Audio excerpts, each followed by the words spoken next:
The Sportpuck Network welcomes you to this presentation of the UWFFL.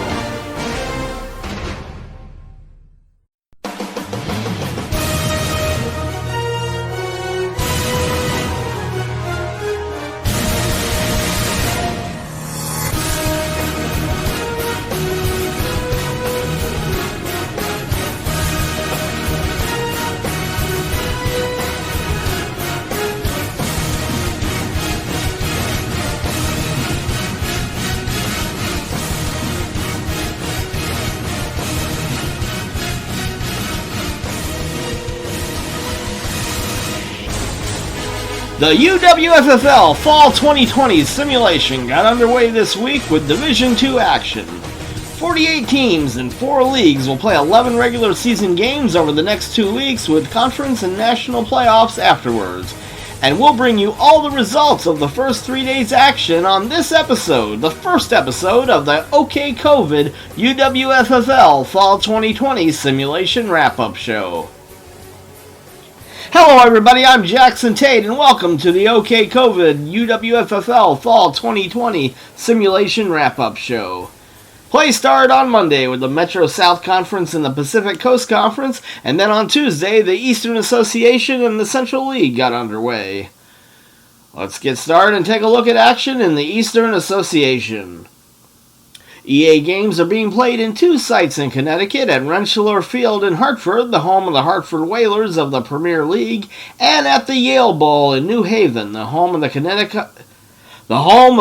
Continental League's Connecticut Convicts. Let's go to Hartford first. Each site will host 3 games a day, and on the first day of action in Hartford on Tuesday, it was the Staten Island Swordfish kicking off play with a 42-7 win over Boston. Toledo defeated Harrisburg 27-14, and Philadelphia defeated the Cleveland Bearcats 20-6.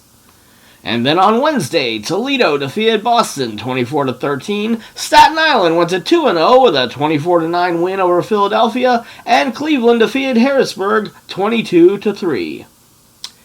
Now let's go across the state to New Haven and see the Eastern Association results from there. On Tuesday, Steel City defeated Providence 17-3, St. John's defeated Baltimore 21-10, and Montreal defeated Brooklyn 13-10.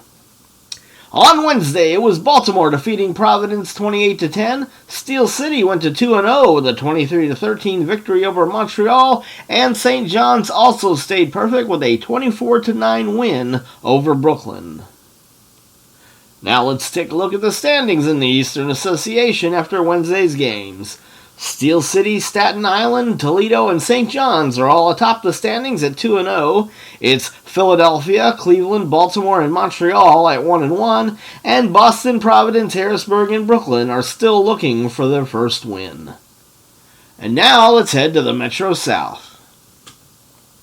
The Metro South Conference games are being played at CPCU Stadium in Atlanta, the home of the Atlanta Flying Fleet, and at Legion Field in Birmingham, the home of the Premier League's Birmingham Vulcans. Action in the Metro South started Monday, and here's the results. In Atlanta, it was the Florida Geckos defeating Missouri 31-16. Charleston took care of Orlando 29-14. Carolina spoiled the UWFFL debut of the Virginia Beach Truckers with a 24-10 win. On Tuesday, Missouri evened up their record with a 35-20 win over Orlando. Florida went to 2-0 with a 28-13 win over Virginia Beach, and the Charleston Navigators defeated the Carolina Crescent 31-18. Then on Wednesday, Missouri defeated Charleston 21-16. It was Florida staying perfect, beating Carolina 28-7, and Orlando defeated Virginia Beach 13-10. Heading now to Birmingham. On Monday, Greenville defeated Raleigh 17-14. It was Jacksonville beating Memphis 26-23, and Roanoke took care of Charlotte 27-21. On Tuesday, Greenville defeated Memphis 25-9. Raleigh squeaked out a victory over Charlotte 27-26, and Roanoke went to 2-0 with a 33-13 win over Jacksonville. Wednesday's action in Birmingham saw Greenville go to 3-0 with a 14-3 win over Jacksonville. Roanoke also stayed perfect. They won 35-18 over Raleigh, and Charlotte got their first win, 23-17 over Memphis. So now let's take a look at the Metro South Conference standings. It's the Pointers, the Giraffes, and the Geckos at 3-0, while Missouri and Charleston have 2 wins, and there's a 5-team logjam at 1-2 with Orlando, Carolina, Raleigh, Jacksonville, and Charlotte, while Virginia Beach and Memphis are at 0-3. When we come back, we'll take a look at the results in the Central League and the Pacific Coast Conference. You're listening to the UWFFL Fall 2020 Simulation Wrap-Up Show brought to you by OK COVID on the Sportpuck Network.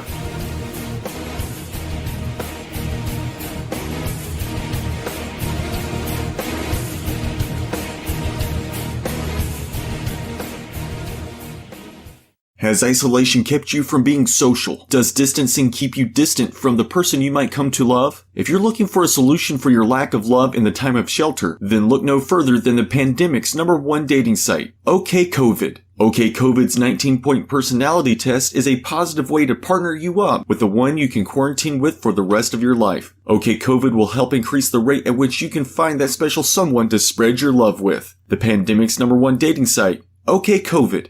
It's infectious. Hey, Bigfoot, I'm starved. Where should we go eat? That's right. Yeti has opened a new restaurant, and it's called the Himalayan Hut. The lizard man of Lee County can't stop talking about it, and the food was so good it satisfied all 3 heads of Cerebus. So if your normal food is just tasting a little too abominable, get on over to Yeti's Himalayan Hut. Hey, Bigfoot, why don't you call Wendigo and Christos the Griffin? Sure, the Beast of Dartmoor can come too. Man, he eats like a pig though. I know, Bigfoot, it doesn't matter. He can come too. And your friends can come too to Yeti's Himalayan Hut. And you'll find great food at a low price. It's Yeti's Himalayan Hut. That's right. Tell them Bigfoot sent you.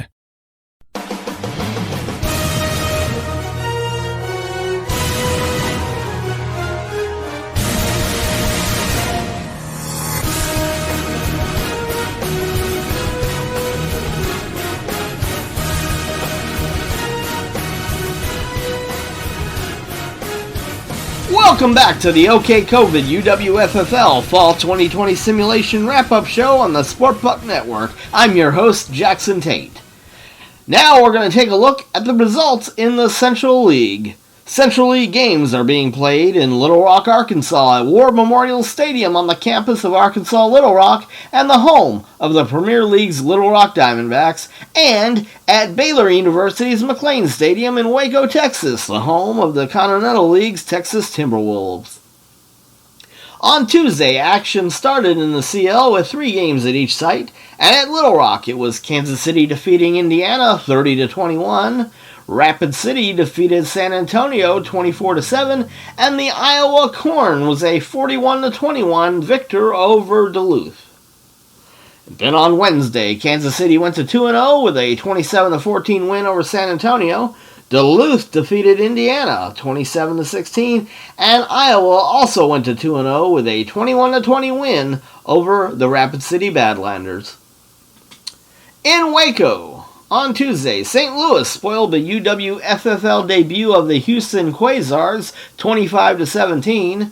It was Wichita eking out a 1-point victory over Cincinnati 24-23, and Winnipeg defeated New Orleans 19-16. And then on Wednesday, the Arrows defeated the Slaughter 21-13.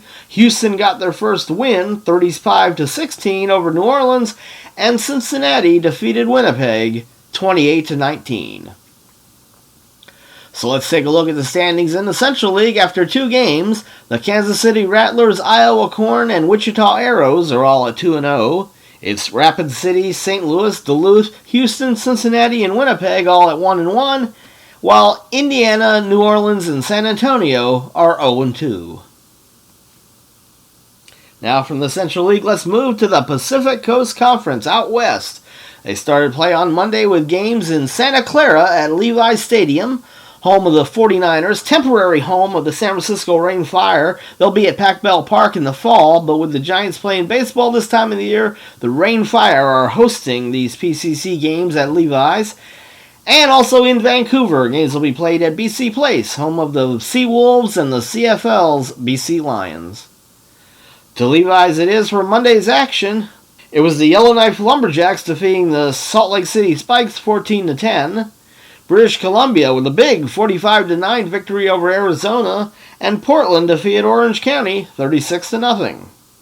On Tuesday, British Columbia had another big win, beating Salt Lake City 42-14. Yellowknife also got their second win, 35-23 over Portland, and Arizona put up 51 points in a rout of Orange County.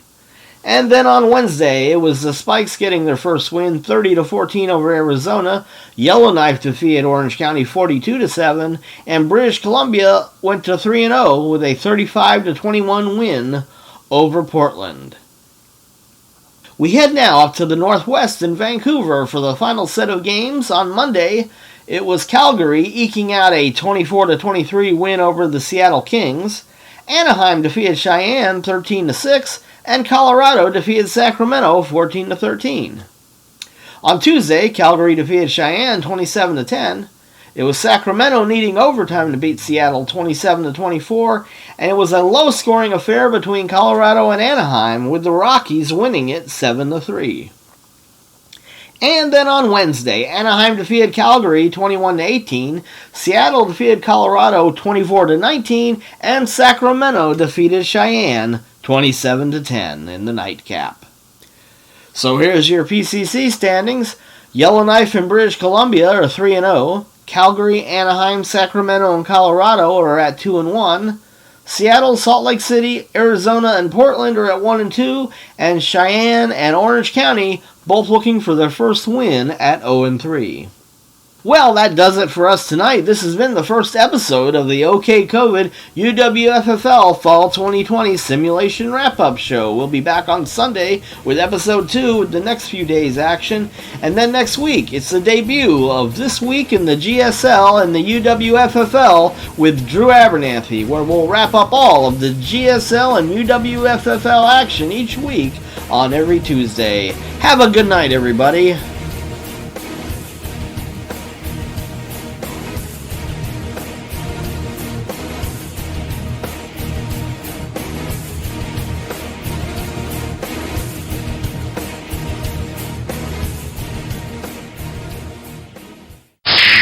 You're listening to 970 KDSF AM San Francisco, your Dragon Sports Talk affiliate and your home for Giants Federation and Rainfire sports coverage. Find us on the web at 970kdsf.com.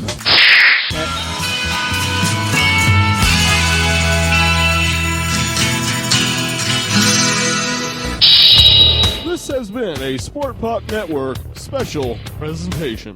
This podcast is a production of the Sportpuck Network, located at the intersection of sports, music, and double entendres. Find us on the web